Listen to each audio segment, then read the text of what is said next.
Bonjour à tous et bienvenue dans la première partie d'une série de vidéos dédiées à ZBrush. Dans cette première vidéo, je vais aborder avec vous l'interface du logiciel. Voilà. Alors pour commencer, quand on ouvre ZBrush, on a cette fenêtre là qui s'ouvre. Cette fenêtre s'appelle la Lightbox. Dans cette Lightbox, il y a plusieurs mèches qui sont disponibles, déjà intégrées dans ZBrush dès l'installation du logiciel, à savoir le mec badass, tout musclé, tout fat, mais vachement bien modélisé. Quelques animaux, dont des chiens en règle générale. Il y en a d'autres qui sont pas finis à ce point-là, avec un niveau de définition comme celui-là, par exemple, au milieu, là. Voilà, qui utilisent un outil qu'on verra dans une vidéo plus tard. Il y a des mechas, il y a aussi ici ce que j'utilise moi personnellement pour la création de personnages. Donc il y a un homme ici, il y a une femme qui est juste là. La femme, bon Julie, on va l'appeler Julie vu qu'elle s'appelle Julie. Julie, elle est un petit peu vieille, enfin voilà, ça fait un peu plus, elle approche plus de la quarantaine celle-là. Que lui, bon, c'est vraiment un personnage générique en pose T, voilà, plutôt utile. Celui-là, il a un maillage qui est plutôt pas mal pour les débuts.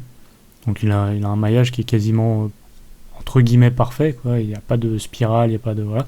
Mais celui-là, il est, je sais pas, il est bien dans le sens où il y a déjà les yeux, il y a des dents qui sont déjà fournies avec. Donc voilà, c'est quand même une bonne base. Après, c'est vous qui voyez, soit celui-là, soit celui-là. Ça, c'était pour la Lightbox. Donc dedans, on peut retrouver nos projets qu'on a déjà réalisés.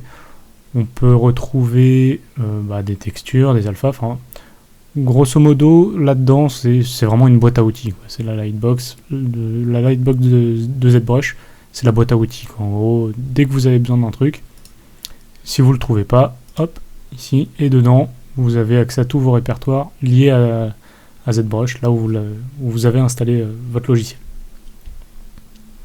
Pour la fermer, c'est simple, vous cliquez sur Lightbox ou sur Hide. Voilà.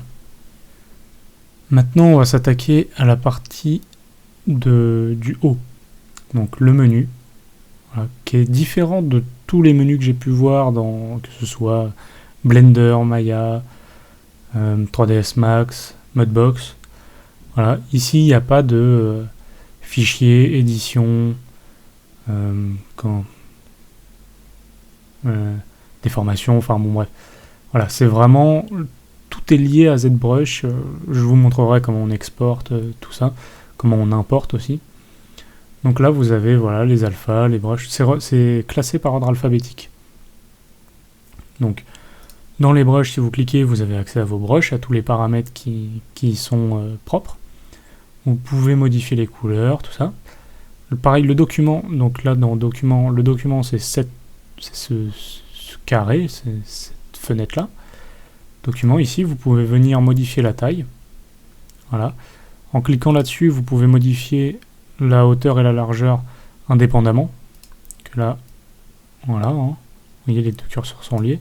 Si je l'enlève, voilà. Je vais le remettre. Donc c'est à peu près tout. Donc là-dedans, voilà, vous retrouvez vraiment tout ce qui se trouve sur l'interface se trouve dans les petits menus là.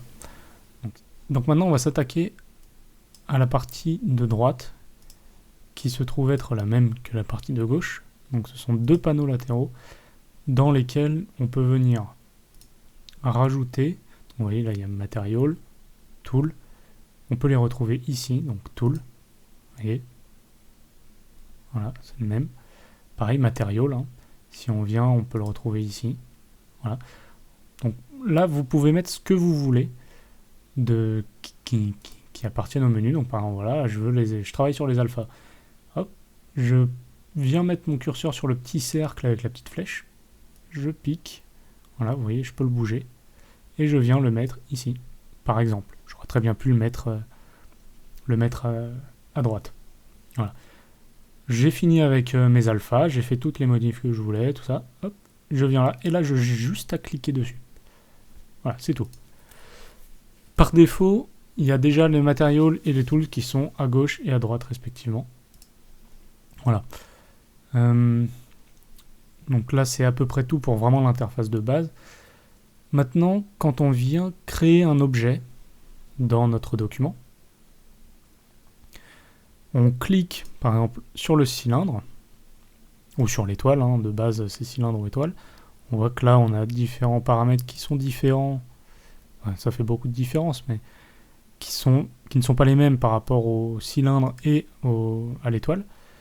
Je vais vous expliquer pourquoi aussi, là, tout de suite après. Si vous ne voulez pas créer un cylindre ou une étoile, vous avez juste à recliquer une nouvelle fois sur l'objet, et là vous en avez qui sont déjà définis. Donc pour les besoins du tuto, on va prendre une sphère. Voilà, ça vous a créé la sphère ici. Pour l'ajouter au document, vous avez juste à mettre votre curseur sur le document et à la faire glisser, à cliquer, glisser votre souris. Alors faites bien attention, parce qu'une fois que vous avez mis votre sphère, elle n'est pas encore modifiable. Parce que là, si par exemple, je viens juste de la créer, si je viens reprendre mon curseur et essayer de tourner autour de ma sphère, je ne peux pas. Là, je fais que rajouter des sphères. Voilà. Donc, c'est vite embêtant, ça, si on ne sait pas comment gérer. Donc voilà, je crée ma sphère. J'appuie sur ce petit bouton-là, Edit. Ou alors, si je connais le raccourci, j'appuie sur T. Voilà. Du coup, là, maintenant, c'est bon, je peux tourner autour de ma sphère.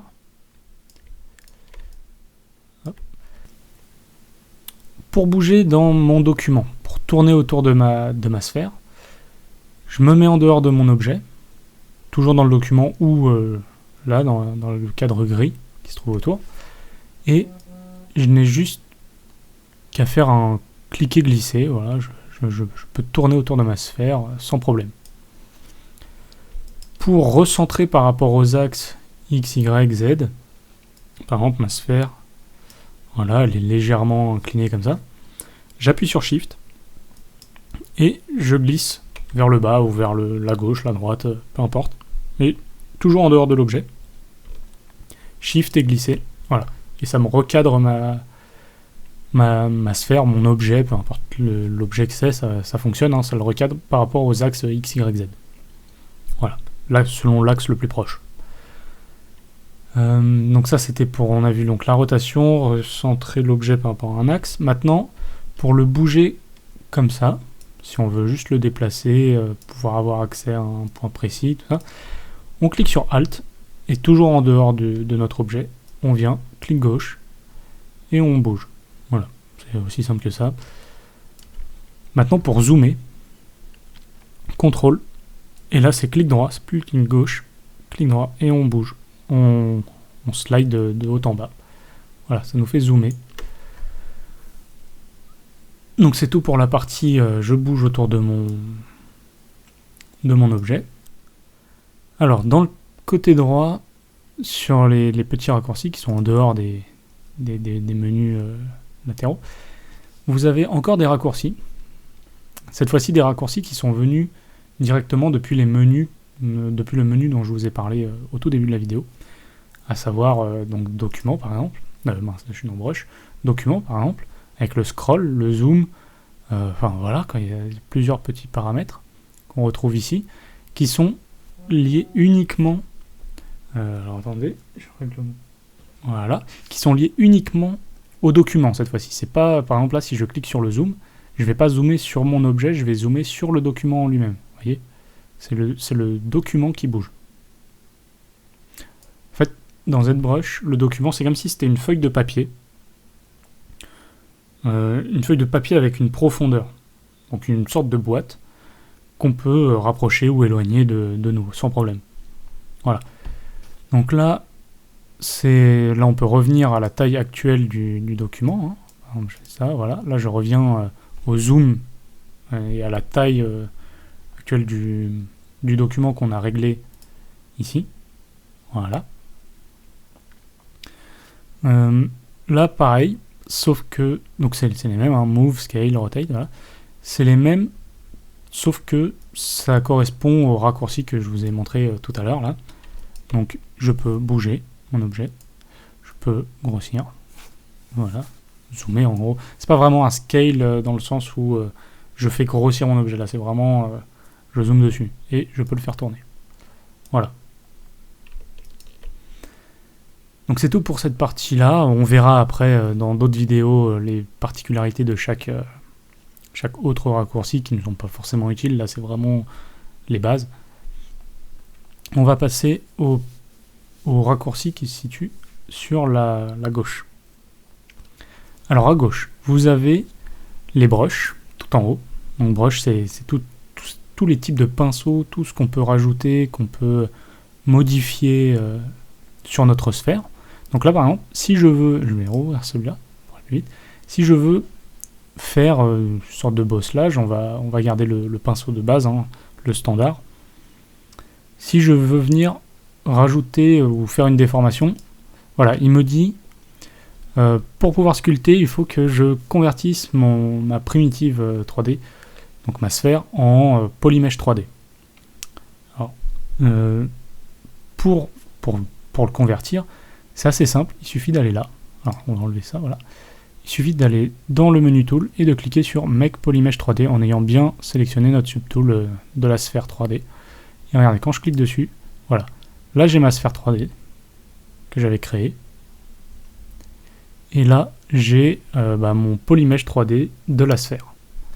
Donc, je suis bien dessus. Hein, là, vous voyez, je peux cliquer et tout. Et en fait, si vous regardez bien, là, les subtools, les outils qui sont mis à notre disposition, voilà, quand je clique ici, vous voyez la sphère, c'est exactement la même qu'il y avait par exemple pour le cylindre. Voilà, donc c'était ça la différence, c'est que vous voyez sur l'étoile, c'est un Polymesh 3D. Et tout à coup, voilà, il y a beaucoup plus de modifieurs qui sont disponibles.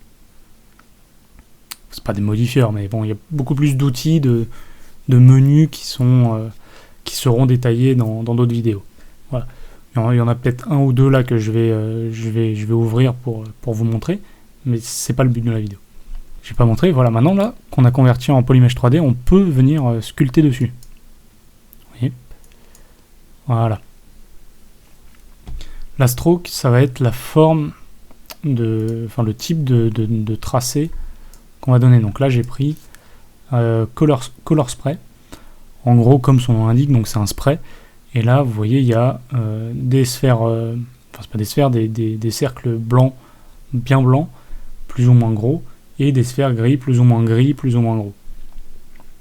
Ça va juste définir, alors là, je sais pas avec cette définition de sphère, si ça va se voir vraiment, bon, ça se voit un petit peu.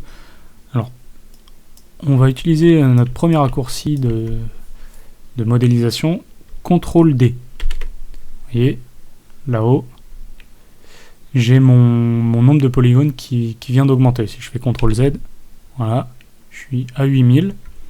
Et ça va me permettre d'introduire l'historique de tout ce qu'on a fait sur notre sphère, qui se trouve juste ici. Voilà. Cet historique, on peut y accéder voilà, en faisant des slides de la souris, ou en faisant CTRL Z. Tout simplement, on revient en arrière. Voilà. En faisant CTRL-SHIFT Z, ça nous fait revenir en avant. Et CTRL Z, c'est Undo Redo. Voilà. Pour en revenir à la stroke, vous voyez là, j'ai augmenté la définition de ma sphère. Et vous voyez, j'ai des espèces d'excroissance un peu aléatoires qui se forment. Vous voyez, je vais essayer de mettre mon pinceau un peu plus gros. Alors pour faire ça, pour avoir notre pinceau un peu plus gros, il suffit d'appuyer sur espace. Voilà, il y a ce menu là qui s'ouvre. On reste appuyé dessus, sinon ça disparaît. Ça vient se snapper sur notre souris. Ensuite, on peut donc augmenter la taille du pinceau. On peut augmenter la focal shift. La focal shift, ça va être si on veut que le pinceau soit plus ou moins doux sur les bords. Voilà. Et la Z intensité, c'est plus ou moins fort au niveau du tracé. Donc par exemple là je suis à 25, donc j'ai augmenté un peu, c'est peut-être un peu beaucoup au niveau de la draw size. Voilà. Vous voyez, je commence à avoir quelque chose de plutôt correct en termes de sculpting. Donc hop, je repasse sur le standard. Toujours je bouge avec Alt et je tourne autour. Si je fais Alt, donc je vais vous montrer vite fait, voilà. Donc là c'est pinceau de base. Si je fais Alt, ça vient inverser en fait, ça met ma brosse en négatif. Donc là j'étais en Add en fait, et hop, ça peut permettre de faire des plis. Vous voyez, voilà, des petits plis, tout ça. Si on veut smoother, on appuie sur Shift et on vient smoother. Alors là, le smooth, comme vous pouvez le voir, hein, là il est très très destructif. Hein, j'ai carrément anéanti ce que j'étais en train de faire. Donc je vais vous montrer comment on peut régler ça. Ça se passe ici. Ça se joue sur la Z intensité en fait. Quand on appuie sur Shift, donc tous ces paramètres là, on les retrouve en haut. Voilà.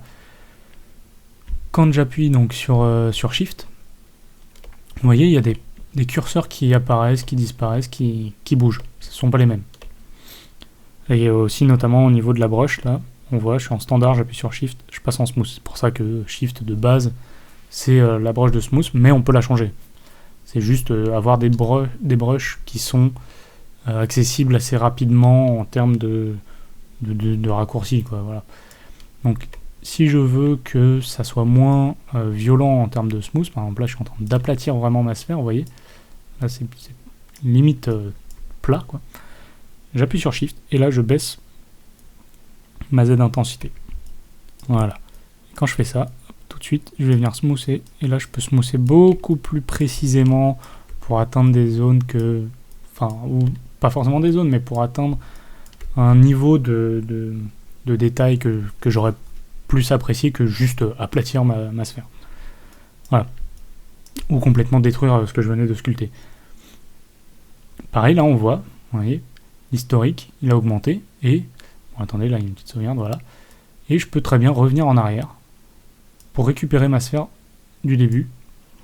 Maintenant, si je fais ça, là je reste sur mon tout début de sphère, donc c'est la sphère qui est toujours en Polymesh 3D, hein. Ça c'est, voilà, chaque historique va être séparé par rapport à des grosses modifications qu'on a fait. En place, ça a carrément créé un nouvel objet, donc c'est un historique qui est différent. Je ne suis pas revenu à ma sphère qui n'était pas un Polymesh. Je suis resté sur ma sphère Polymesh. Si je viens et que je commence à redessiner un truc, donc j'ai plus mes niveaux de subdivision, hein, voilà, je commence à sculpter, voilà, je fais mes petits trucs, je m'amuse. Voilà, là, il me dit attention, tu as 29 historiques qui vont être effacés par rapport à ce que tu viens de faire. Oui ou non? Tu veux les effacer? Oui, non, t'es pas d'accord? Je suis d'accord. Voilà, vous voyez, ça m'a effacé mon historique et j'en ai plus que 2. J'ai plus que ce que je viens de sculpter et ma sphère. Voilà.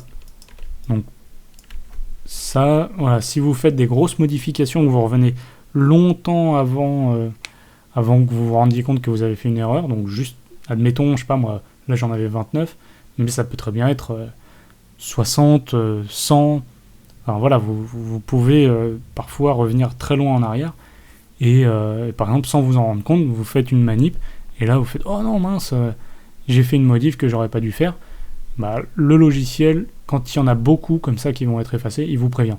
S'il y en a, je ne saurais pas vous dire c'est quoi la limite, il faudrait que je fasse des tests, mais s'il y en a 3-4, il ne va pas vous le dire. Donc faites attention avec ça, faites bien attention sur quel niveau vous trouvez. Qu'est-ce que je pourrais vous dire de plus? Donc voilà, donc là il y a le stroke, là il y a l'alpha. L'alpha, alors je vais vous prendre un autre brush pour ça, la clé build-up qui est très utilisée aussi. Voilà, donc là, la clé build-up en général je l'utilise pour tout ce qui est vraiment sculpte pur. La standard je l'utilise moins, peut-être pour des plis de vêtements surtout. Voilà. Mais ça c'est pour le sculpte, surtout que je l'utilise de visage, de corps, de muscles, enfin voilà. Et là vous voyez, donc dans l'alpha il y en a une qui est carrée, c'est ce qui définit justement la forme un peu cubique de cette brosse. Je peux venir la changer, je peux venir y rajouter, enfin pas y rajouter, mais y mettre celle-là, qui va faire, bon là on est en niveau de subdivision le plus bas, donc CTRL D toujours. Voilà, et là je peux venir, et vous voyez, ça fait des espèces de strings qui peuvent être utiles. Moi c'est comme ça que je fais les cheveux, notamment, enfin je le fais au stylet, donc c'est beaucoup plus précis, ça joue sur l'intensité de pression, toutes ces choses-là, pouvez venir faire des cheveux, brosser dans le sens que vous voulez, faire une petite coiffure assez sympa. Toujours utile. Et toujours, hop, après, une fois que vous avez fini, vous pouvez smoother. Alors, là, c'était très puissant parce qu'on est sur un niveau de subdivision qui est très bas.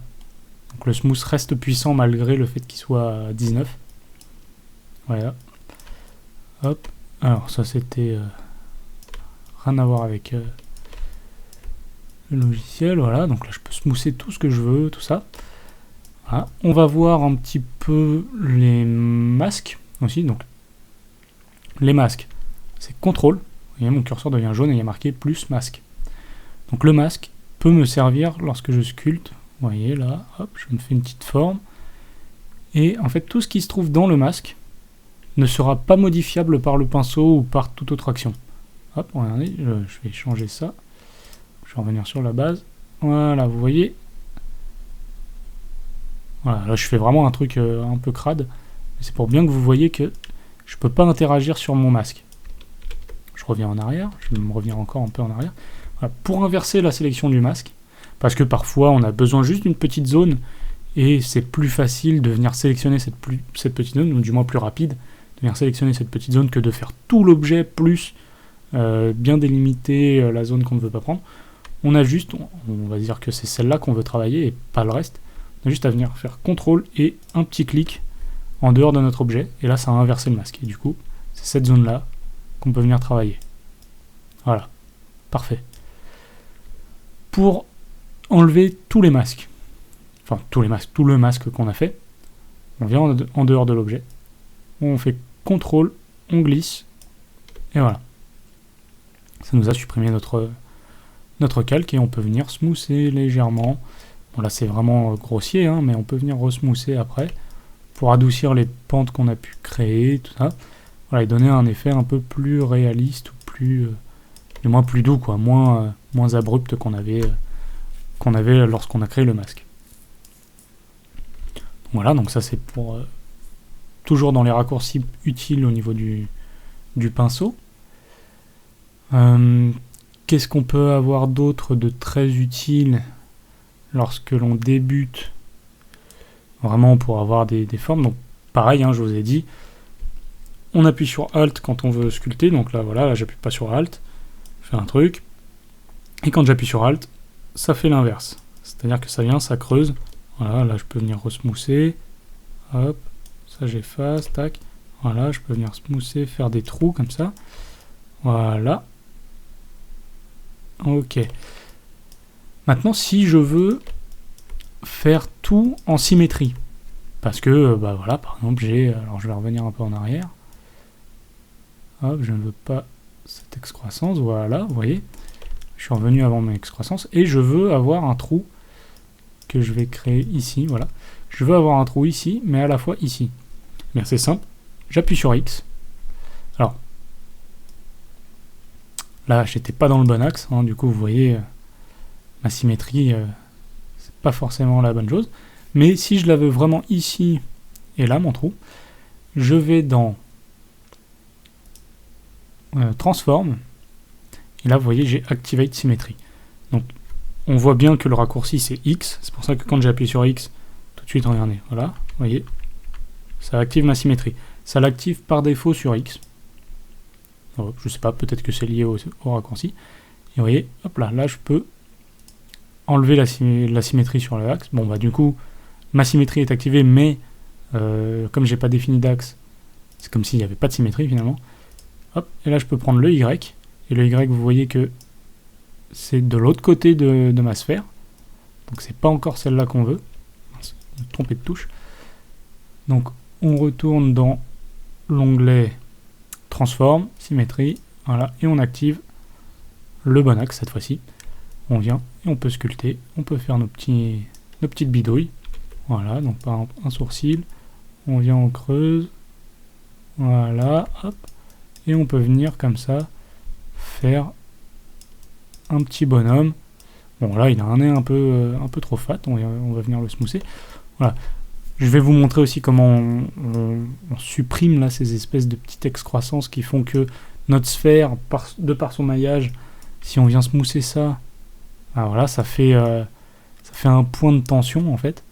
Donc c'est particulièrement moche hein, dans certaines réalisations, notamment ici quand on veut un nez, on veut pas une flèche quoi. Donc pour enlever ça, vous allez dans géométrie, vous allez dans Dynamesh, vous avez un petit curseur ici qui permet de gérer la résolution. Donc vous voyez là on est à 32 000 polygones. Donc, ce qu'on va faire d'abord c'est supprimer les niveaux de subdivision les plus bas. Comme ça voilà, on n'a plus qu'un seul niveau de subdivision à 33 000 on va dire polygones. Et on va laisser celui-là à 128 de résolution. Et on va cliquer sur Dynamesh. Voilà, on clique. Voilà. Donc là, vous voyez, ça a augmenté le nombre de polygones. Et ça a fait un petit travail ici, là, si je reviens en arrière, de 1. Voilà, vous voyez là. C'est très très très tendu. Et si je reviens ici, vous voyez, voilà. Hop. Et donc là, si je smooth, voilà, vous voyez, je peux venir vraiment smoother, retravailler et donner la forme vraiment que je veux. Donc espace, je réduis la taille de mon pinceau, hop, je peux smoother, tout ça.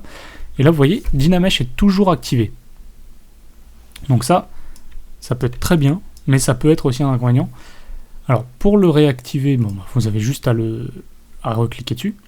Par contre, si vous le réactivez, hop, ça va recalculer directement un Dynamesh par-dessus. Toujours, ça c'est sûr.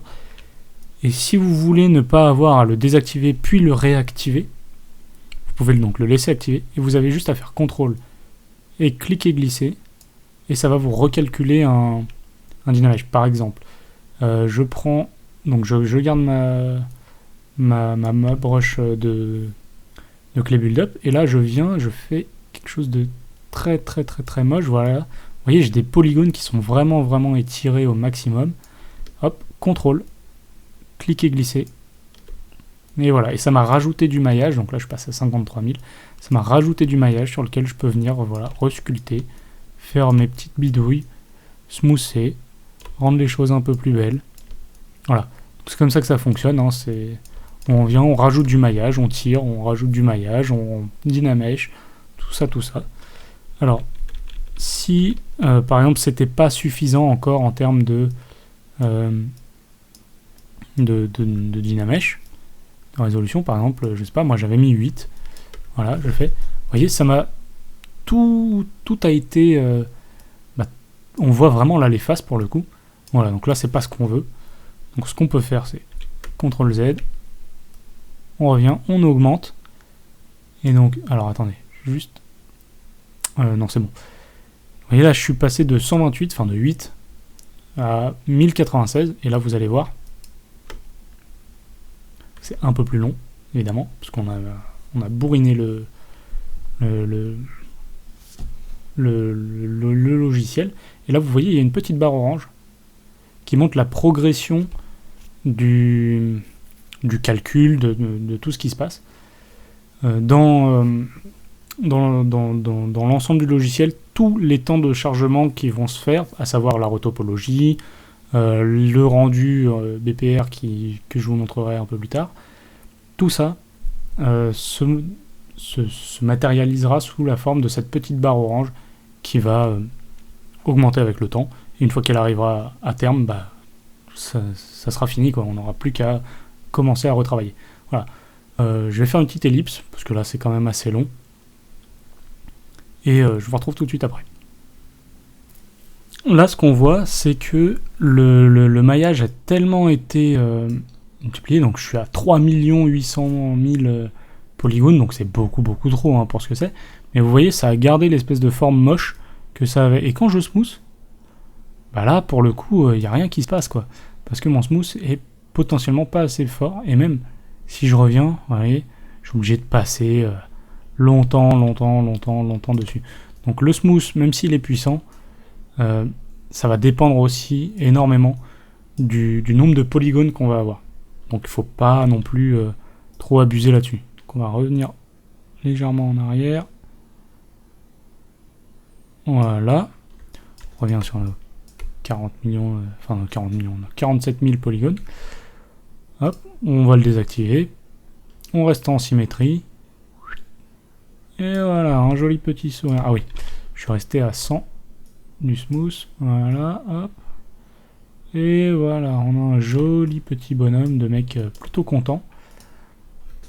Alors, les raccourcis au niveau des brushes. Je veux une brush de move. Hop. Donc c'est M. Voilà, et là j'ai ma brush de move. Hop, je la prends. Je peux grossir mon pinceau. Venir piquer ça. Hop, hop. Faire un joli petit nez. Tout ça. Voilà. Tac. Sortir un peu les arcades aussi. Voilà. C'est particulièrement moche. Mais au moins ça montre un peu comment on peut bouger dans ZBrush. Voilà, bon, je pense avoir fait grosso modo le tour de l'interface. Je vous montrerai encore, il y a toujours des petits trucs que je pourrais vous remontrer dans d'autres vidéos. D'ailleurs, la prochaine, je sais à peu près de quoi je vais parler. Voilà, donc, si vous avez aimé, n'hésitez pas à mettre un petit pouce bleu. Laissez un commentaire sur ce que vous aimeriez que j'aborde. S'il y a des points que vous n'avez pas trop compris, je pourrais essayer de faire peut-être une petite vidéo à part spécifiquement là-dessus, qui durera 5-6 minutes, pas plus. Là, celle-là, elle était assez grosse, parce que bon, bah, y a beaucoup de trucs à dire. Puis moi, c'est mon premier tutoriel, donc je sais pas trop un peu. J'ai fait une petite table des matières pour savoir de quoi j'allais parler, mais sinon, voilà, dans l'ensemble, j'espère que ça vous aura plu, que ça vous aura aidé un peu à découvrir l'interface de ZBrush. Et je vais vous laisser un dernier petit tips qui peut être très très utile, que moi j'ai mis du temps à trouver, et pourtant c'est le même dans tous les logiciels du monde entier, enfin je crois. C'est pour sauvegarder, tout simplement CTRL-S. Voilà, et dans CTRL-S, vous avez accès, donc là par défaut c'est le dossier, là où vous avez mis, donc c'est ZProject, c'est là où vous avez enregistré, enfin là où vous avez installé ZBrush. Mais voilà, après il suffit juste de mettre votre là où vous voulez le sauvegarder, vous le renommez, c'est en .zpr, voilà, vous laissez comme ça, vous mettez le nom que vous voulez, et vous sauvegardez l'endroit que vous voulez, hop, et c'est fini. Pour ouvrir un fichier que vous avez déjà enregistré, CTRL O, nanana, would you like to be, nanana, non. Voilà, et là je viens ouvrir un projet que j'ai réalisé, enfin sur un travail sur lequel je suis en train de travailler. Ça fait répétition, mais c'est pas grave. Et du coup, ça va enregistrer bien tous mes subtools, tous mes objets, tous mes trucs. Voilà, les subtools, je reviendrai dans la prochaine vidéo, vous verrez un peu plus en détail de quoi il en retourne. Voilà, c'est tout pour moi. Allez, ciao.